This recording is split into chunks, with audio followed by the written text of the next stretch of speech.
My name's Jeff Bajorek, and my career in sales has been a hell of a ride. And I want to bring you along with me. If you prefer to sell things at a premium, if you never want to win a deal on price, rethink the way you sell. Welcome back to the show. My name's Jeff Bajorek. I'm your host, and I'm here to help you rethink the way you sell. Today, I want to help you rethink the way you prospect. That's kind of what this entire season 3 is about. And if you're new here, hey, thanks for picking me. I appreciate it. And I promise that I will make the next 10 minutes or so worth your time. We're talking about the 8 most common reasons that you and your team are not creating more opportunities. Talking about those obstacles, those roadblocks that get in the way of you doing what you know how to do. And today I want to talk about your plan. You don't have a good enough plan. I told you a couple of episodes ago that you need to plan for no or no response at least 12 times before you can reasonably expect to get a response out of your prospect. Yet most people give up after 3. So the question is, how do we close that gap? And most importantly, how do you plan to reach out to a prospect, someone who doesn't know you, or at least doesn't know you well, without being seen as a pest? The last thing you want to do when you're trying to do good work is end up being told that you want them to unsubscribe or that they want to unsubscribe from you. They don't want to hear from you anymore, right? Or you don't want this feeling, which is more made up than you're probably willing to admit, that you're going to bother someone so much that they don't ever want to talk to you, hear from you, or see your face on social media ever again. And again, that is kind of... it's overblown. It's made up in your mind. You know, the likelihood is you're just going to get ignored, right? It takes actual work for someone to press unsubscribe or to say nasty things to you or to really feel like, if you're afraid that you're going to keep them up at night, like, settle down, right? But let's think about what this plan looks like, because it can't be an improv exercise every time. Right? I mean, we have to reduce the amount of friction in the processing process, not increase it. And so when you think about, what am I going to say 12, how am I going to say something 12 different ways? Or what are 12 different things I'm going to say? How am I supposed to, well, I can hear you blowing this out of proportion in your head right now. You don't need to do that. What you do need is a plan. And what you need to do in order to build that plan is to take time out, take an hour, grab a pad and a pen, grab a friend, grab a team. It's a great exercise to use with your sales team, or to do with your sales team. And I want you to think about the 12 conversation starters, preferably more. If you can give yourself 15, 16, 20, now you have a menu to choose from that accomplishes a couple of things. One, you're basing all of this stuff around, hopefully, questions, because questions tend to start conversations while statements tend to end them. But you're asking questions that are going to get conversations started, that are going to lead to conversations. You want those conversations, rather, to lead toward your differentiated means of solving problems. So how do we start conversations around the problems that your prospects have? You ask them questions. So what are the things you want to learn? And cheat sheet here, what do you want to learn in discovery? Right? I mean, and good discovery, not how much budget do you have set aside to, pay for this solution. I mean, how are you handling this problem? How are you solving this? How have you handled this? Is this issue really something on your radar right now?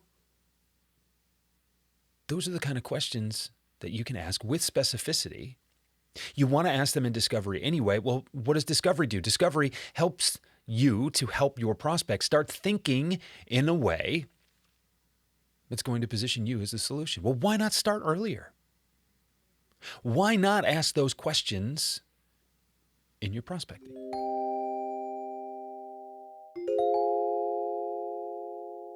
Look, you know how to prospect. I know you know how to prospect, but something still gets in your way. As a matter of fact, I've identified 8 reasons that you and your team are not creating more sales opportunities. I put them together as a white paper to serve as a companion of this season of the Rethink the Way You Sell podcast. Go to jeffbajorek.com/8 reasons to download your copy and the self-assessment that is included in that white paper so you know where you can make maximal impact right away to improve your prospecting results. Now back to the show.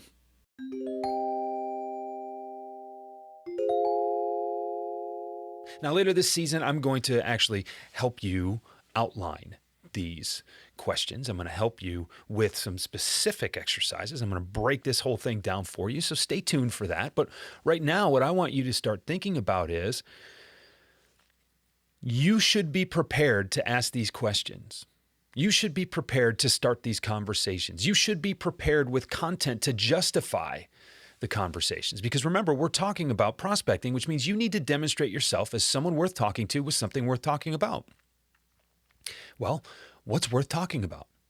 And if it's worth talking about in your terms, then you should be prepared to start those conversations in multiple ways. So sit down, brainstorm, think about this stuff, and then write it down. And then if you want to go so far as to put this into your sales engagement tool and you want to plan out your cadence, I'm not big on scripting all of that stuff ahead of time. I understand it helps you scale and it helps you reach more people and gives you consistency and there's some automation there. Great. Most of the people that I work with aren't trying to reach 1,000 people a day. Nothing wrong with that. It's just not what I tend to do.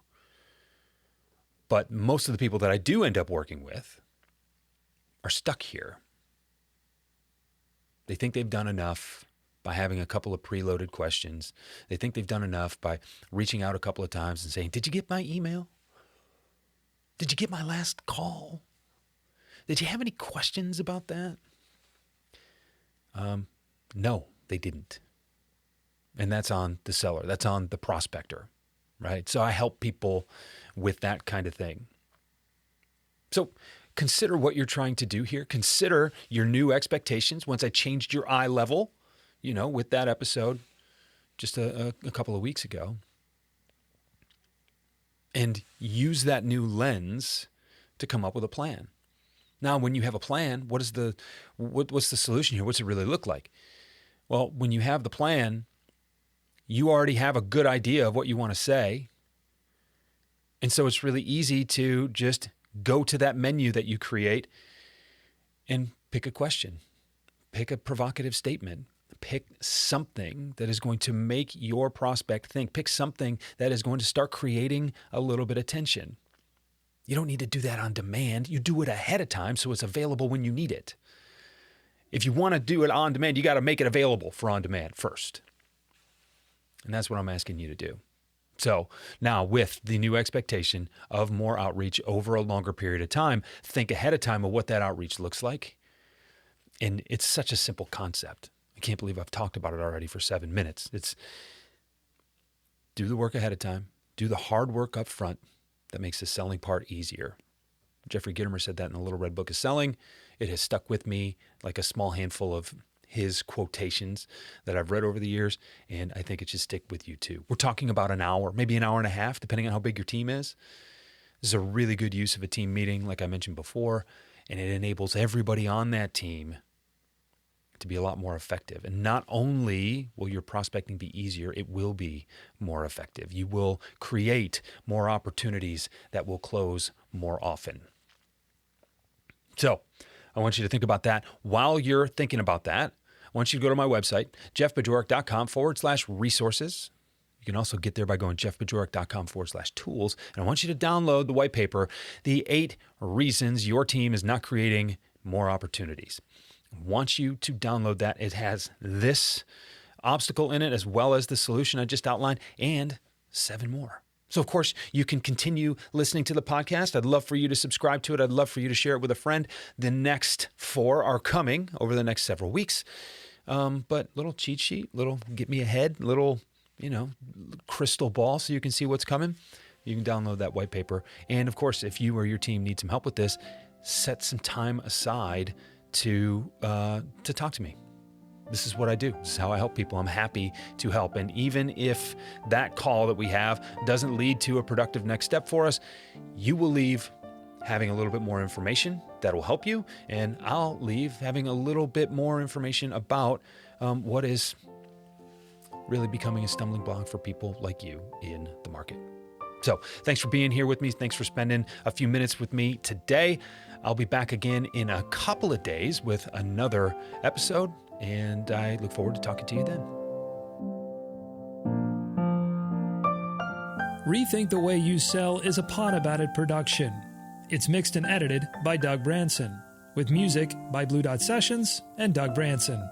This podcast is masterminded by Jeff Bajorek.